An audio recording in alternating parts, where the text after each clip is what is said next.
Gente, boa noite para todo mundo. Eu vim aqui hoje para conversar com vocês um pouco a respeito do SUS, porque é uma instituição que muita gente não conhece e quando você, afinal, o que é o SUS, né? Quando você pergunta para uma pessoa o que é o SUS, geralmente vem a ideia de um serviço de saúde extremamente lotado, sobrecarregado, precário, e todas as fotos que eu mostrei são do lado de dentro do hospital, porque geralmente o lado de fora está desse jeito. E tem um motivo para isso acontecer, e o SUS não é só isso. É hoje que eu vim aqui falar para vocês, isso que eu vim falar para vocês hoje. Mas para chegar, contar o que é o SUS, eu vou começar contando como era o serviço de saúde pública no Brasil antes do SUS. Antes, o serviço de saúde era totalmente vinculado à Previdência, e só tinha direito ao atendimento aquelas pessoas que trabalhavam de carteira assinada e contribuíam com a Previdência. Para vocês terem uma ideia, em 1986, isso representava somente 50,6% da população economicamente ativa. Os outros 50% ficavam relegados aos serviços filantrópicos ou tinham que pagar pelo atendimento de saúde, que sempre foi muito caro. Outras características desse sistema do sistema de saúde da época é que ele era totalmente focado na cura. Eles viviam num paradigma de que saúde é simplesmente a ausência de doença. Então, qual era a consequência disso? A pessoa ficava, era saudável, um dia ela ficava doente, ia para o hospital, era tratada e ia embora para casa sem receber mais nenhum tipo de orientação ou cuidado. E esse é um modelo, quando se trata de saúde pública, um modelo extremamente caro e ineficiente de atendimento de saúde.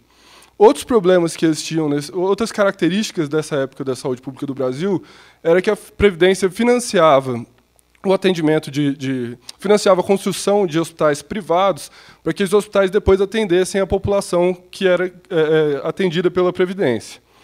E não tinha-se um baixíssimo controle de como que do repasse do dinheiro para esses hospitais. Para vocês terem ideia, existem relatos de que nesse período foram pagos partos e testes de gravidez em homens, porque não tinha nenhum tipo de controle. E, além disso, várias obras, as famosas obras faraônicas do governo militar, foram financiadas com dinheiro da Previdência também, que são coisas nem um pouco ligadas ao serviço de saúde mesmo. Então, isso foi mais um motivo que levou ao fracasso do sistema assistencial da época. Conforme cresciam os movimentos de esquerda que iam contra o governo da época, surgiu, dentre esses movimentos, o movimento sanitarista, que eram acadêmicos que ganharam força com a ajuda de profissionais de saúde, que procuravam a mudança dos paradigmas do sistema da assistência, das políticas de saúde que existiam na época. Em 1986, os sanitaristas, a reforma sanitária culminou com a 8ª Conferência Nacional de Saúde, que foi o que desenhou as diretrizes do SUS. E um outro grande passo foi que a Constituição de 1988 determinou que saúde era direito de todos e dever do Estado. E aqui eu acredito que vou matar a curiosidade de pelo menos alguma pessoa na plateia falando por que o Sistema Único de Saúde chama Sistema Único de Saúde, dizendo que ele não é o único sistema de saúde, que é porque o SUS tem um funcionamento uniforme em todo o país. E o único é dessa uniformidade de funcionamento. E agora, começando a falar a respeito do SUS, ele foi desenhado baseado em princípios éticos doutrinários e princípios organizacionais. Os éticos doutrinários são 3. A universalidade, que determina que todo cidadão brasileiro tem direito ao atendimento de saúde, diferente do que era antigamente. E, mais do que isso, todo ser humano tem direito a ser atendido no SUS, independente de nacionalidade. A equidade traz muito uma ideia de igualdade, mas, na verdade, é diferente disso. A equidade é, na verdade, uma diferença. Tratar os diferentes de formas diferentes. Enquanto uma pessoa que tem uma situação de risco maior, ela tem prioridade no atendimento que uma pessoa, uma comunidade em menor situação de risco. E a integralidade determina que o SUS tem responsabilidade na saúde integral do indivíduo, seja com prevenção, diagnóstico, tratamento, cura e reabilitação. E a ênfase deve ser sempre em prevenção. Por que a ênfase em prevenção? Eu gosto de explicar isso com o seguinte exemplo. O que vocês prefeririam? Ter caminhão de bombeiro parado lá de fora da sua casa, para quando sua casa pegasse fogo, o caminhão de bombeiro estar lá e apagar, ou tomar uma série de pequenos cuidados para que sua casa nunca pegasse fogo. Faz muito mais sentido tomar os cuidados, né? Até porque, muitas vezes, o caminhão de bombeiros não vai conseguir apagar o fogo e é impossível ter caminhão de bombeiro parado lá de fora da casa de todo mundo. Da mesma forma, é impossível ter hospital suficiente para atender uma população que não recebe nenhum tipo de medida preventiva. Os princípios organizacionais são vários, eu vou me ater só a dois que eu achei mais interessantes para a conversa. Um já é bastante conhecido, que é o da complementariedade, que o SUS tem a obrigação na medida do possível, quando ele não tiver mais condições de atender quando ele não tiver condições de atender uma determinada pessoa ou comunidade nas suas necessidades, ele deve se complementar com o sistema privado de saúde. E o controle social determina que a fiscalização e a tomada de decisões a respeito das direções do SUS são feitos com participação social, a partir de conferências e conselhos de saúde que se reúnem periodicamente. E, assim, quando você pega o projeto do SUS para dar uma olhada, você vê que é um projeto extremamente interessante, que serviu de base para outros países mudarem seus sistemas de saúde, mas a verdade é que deu errado esse sistema em diversos aspectos. Por que isso aconteceu? Um dos grandes avanços do SUS, e que também foi um grande tiro no pé, foi a universalização imediata. Por quê?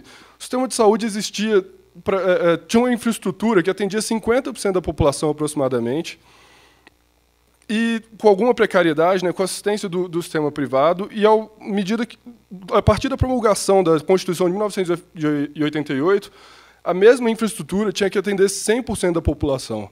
E a população que foi adicionada ao serviço de saúde era uma população que nunca tinha tido contato com um profissional de saúde e que muitas vezes morava em más condições, então era uma população bem mais doente do que o sistema estava acostumado a lidar.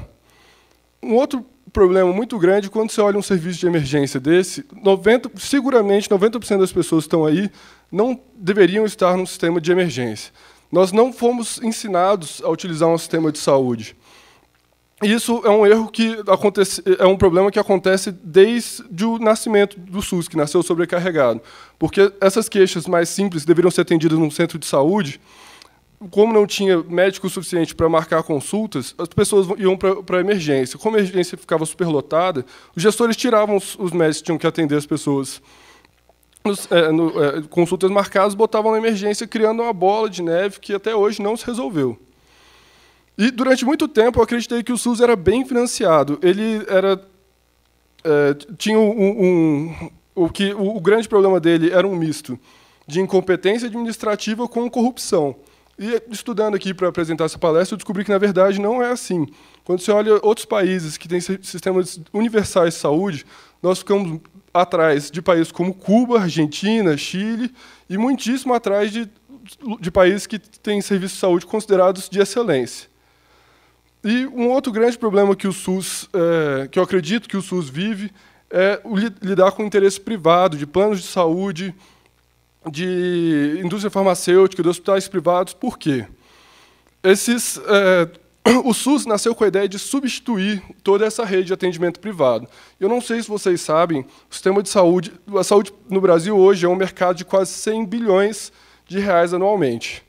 E eu estaria sendo injusto se eu falasse que essa empresa ou aquela, faz isso ou aquilo para prejudicar o funcionamento do SUS. Eu tenho certeza que eles fariam qualquer coisa para que o SUS, para não perderem, na verdade, esse dinheiro que eles ganham anualmente. Mas nem só de mazelas é feito o SUS também. Durante esses 24 anos de existência, o SUS alcançou vários méritos. Eu vou citar aqui alguns deles, o tempo não vai me permitir citar todos. Um deles é o nosso sistema de vacinação, que é referência mundial, não só pelo número de doenças que são cobertas, mas também pela cobertura populacional, que vai acima de 95%, e são poucos países que conseguem fazer isso. Além disso, alguns anos atrás, o SUS conseguiu... O Ministério da Saúde quebrou a patente de medicamentos para o tratamento de HIV e AIDS, que adicionou uma enorme qualidade de vida para inúmeras pessoas, a um custo extremamente baixo, quando comparado com outros países. E poucas pessoas sabem, mas o SUS, o Brasil tem a maior rede pública de transplantes do mundo e é o terceiro país que mais realiza transplantes no planeta também. Isso é um grande mérito, embora não é o suficiente para vencer a fila que nós temos, mas foi um grande mérito que o SUS conseguiu. E isso sem citar outras coisas, que a vigilância sanitária, por exemplo, que é um grande faz diferença na vida de todos nós aqui, todos os dias. O SUS é o maior formador de profissionais de saúde, dentre outros méritos que não tem como falar aqui. E eu queria só concluir pedindo que vocês, assim como eu, acreditem no SUS, apostem no SUS, exijam dele, e daqui a 2 anos, quando vocês forem escolher alguém para votar, exijam dessas pessoas o que é que elas pensam e planejam para o SUS, porque ele tem potencial para ser um dos nossos maiores patrimônios. Muito obrigado.